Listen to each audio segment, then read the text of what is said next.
we're back again. We're going to create a little film effect. This is what we're going to do.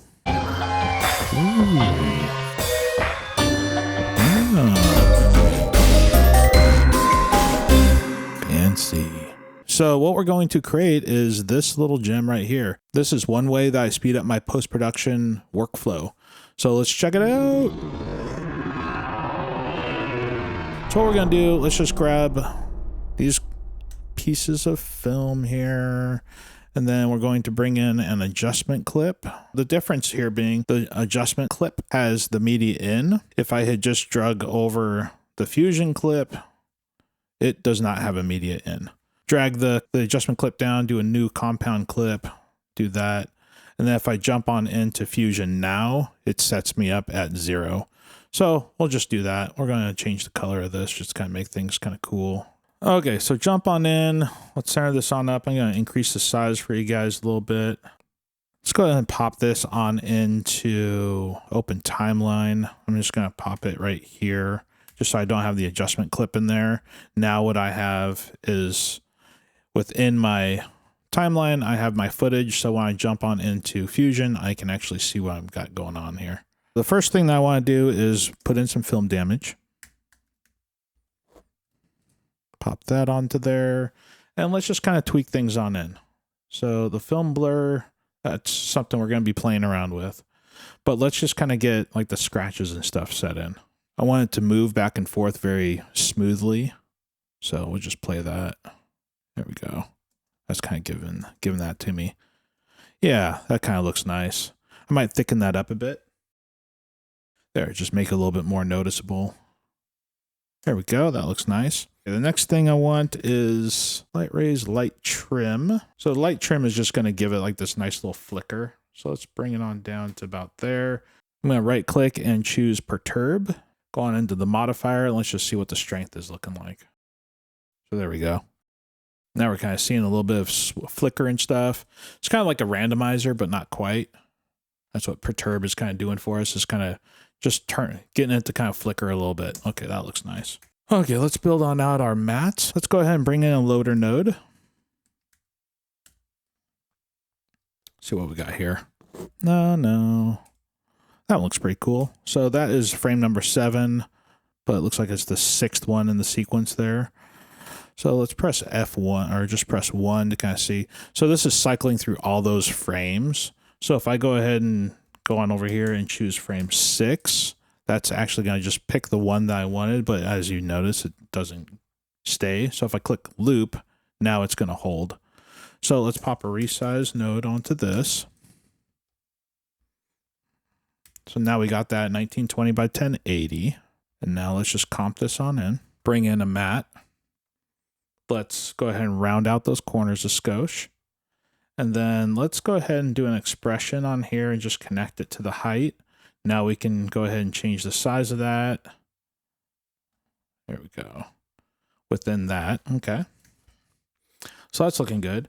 But I want this to actually be cutting out my whole entire thing. So let's copy this rectangle, paste it down here, plug it into the mat of that, click on our merge, go to pre-multiply, and now that's cut. Let's go ahead and click on that merge again and choose multiply. Now let's put a transform onto here. Let's grab a polyline and connect that onto there. And now let's just kind of draw a little rough shape. Actually, I'm going to do this. I'm going to hold, click and drag, and that's going to make a little Bezier handles for me. There we go. Then we want that to be inverted. So we've got that. Let's go ahead and soften the edge up of that. And then let's just kind of make it a little bit smaller. There we go. Something like this. Okay, now that we have that, now what we want to do is be able to resize this, but have everything move with it. So we're going to tie everything to this little height right there. So I'm going to move that on up. I'm going to lock this in place. I'm going to click on my polyline. I'm going to click and drag the size. Well, I'm going to do an expression, click and drag the size to the height. I'm going to click on our external rectangle. That's choosing the size for everything. And we're going to do the same on that. So we're going to right click on the height and then daisy chain it to that. So now if I choose this rectangle and go to height, everything moves with it. But if you notice, that cutout is not moving in proportions to it. So let's fix that. Let's go on into this polygon. We're going to go here and divide by 0.65, something like this. So now if we move this, that's kind of staying in proportion to how we had it. So if you don't like that, like, you know, if this is still a little too much, just go ahead and add. So go to like 55 or something. And then that kind of opens it up a little bit more. I kind of like it a little bit closed. So I'm going to go to 62. I kind of like that right there. Okay, so that's our first little part of our preset. Now let's do all the fun stuff. Okay, so the next tool that we want is hotspot. Basically a little hotspot on there. We'll just move this on up here. I'm going to hold down Option and click here and just kind of put in a couple of elbows right there. Because I know that I want to make this another place that I want to be able to create some customization. Because I want to be able to make this a little bit more custom also in my preset. So let's go ahead and drag this on over here. Let's just kind of play around with that. I'm going to uncheck this. We don't need that rectangle anymore over there. So I'm just going to play around with these sliders and kind of get things to kind of look a little cooler. So we'll just kind of shrink that on down. The aspect, let's just kind of widen this out some. Just kind of make that a little bit smaller. Let's go on into the color tab and just kind of start moving around these things. Kind of giving it some color. Let's go back over here. Just pop down, flare in. Just kind of make this thing smaller. I want to do that, but the size needs to come down. There we go. Do something like that. Let's just turn on the red channel here and try to get this to be more orangey. There we go. And one thing you can do in here is you can like park at the beginning, choose animated points, and then go on down here and then tweak in your color. So your color is kind of changing as it goes down in the time. So here's now kind of greenish. You can see the points actually moving there. It's kind of a cool little effect. So now I kind of like this right here.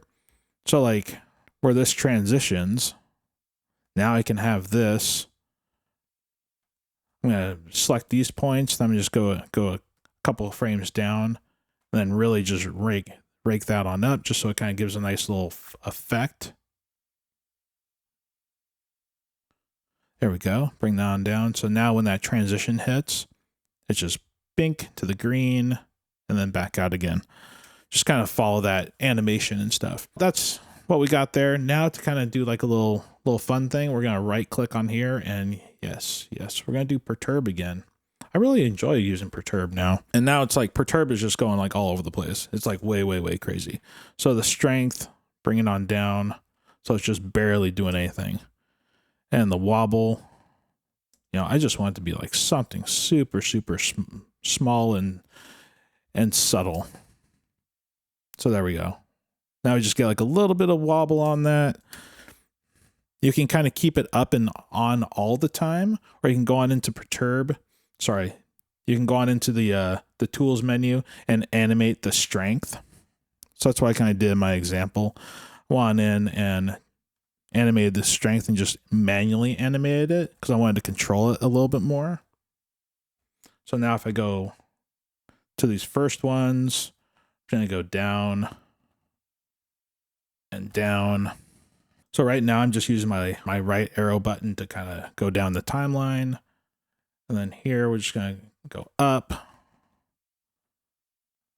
And then over here we're going to do like the same type of a thing.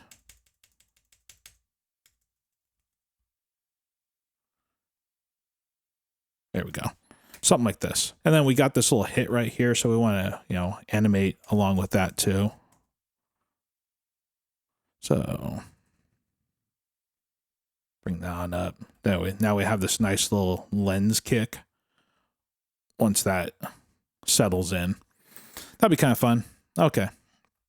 More animations we can do, just kind of like sell this effect some more. We can pop in a transform.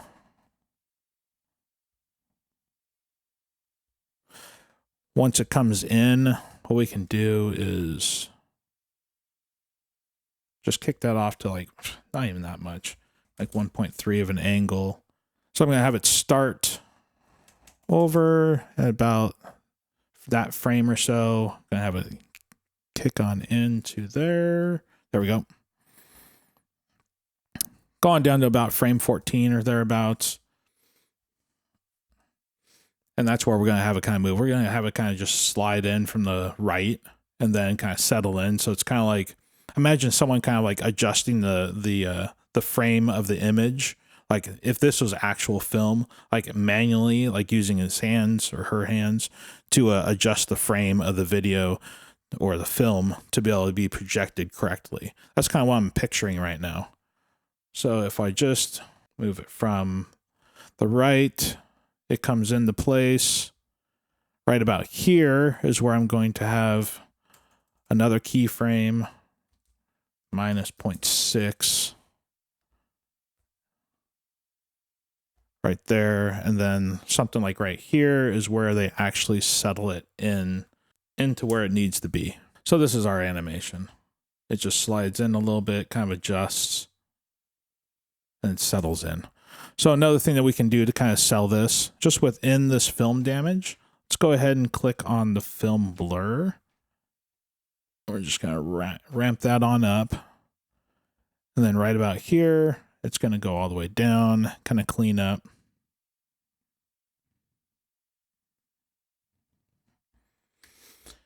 There we go. So it looks good. And then, you know, somewhere like, you know, like it's coming into that. Let's go ahead and click a spot there, go a few frames back.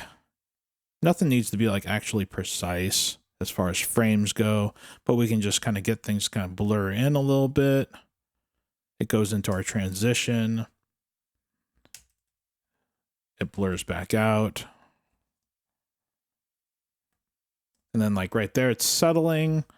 So let's go ahead and drop in a couple more keyframes.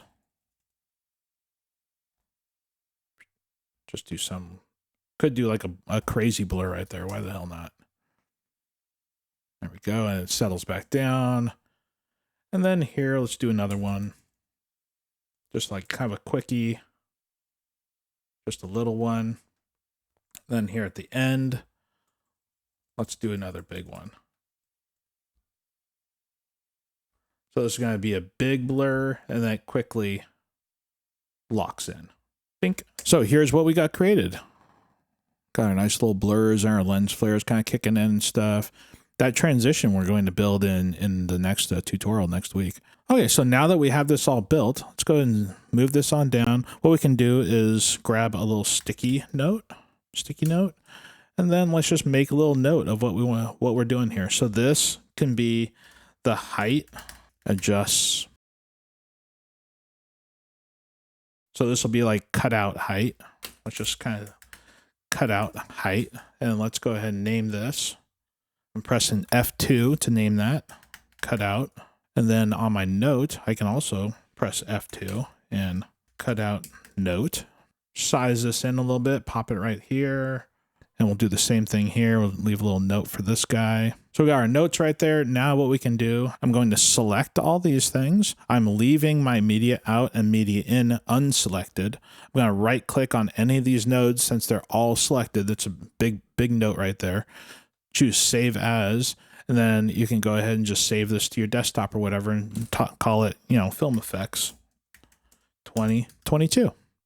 There we go. Now we got a nice little preset. I'll kind of show you how that kind of works here. If I grab my desktop, here's my film effects that I saved that to. If I dragged on in, it is identical, notes and all. Here's a little bonus. If you guys are familiar with Reactor, you should definitely go check that on out. One thing I like from there is the glitch effects. Grab the VHS strip. Just kind of see what this looks like. There we go. This hum bar is super cool too. There we go. You can adjust everything of it. If you guys are interested in building this little transition here, go ahead and click on this little link right here. Yeah, buddy. Yeah. Yeah, yeah.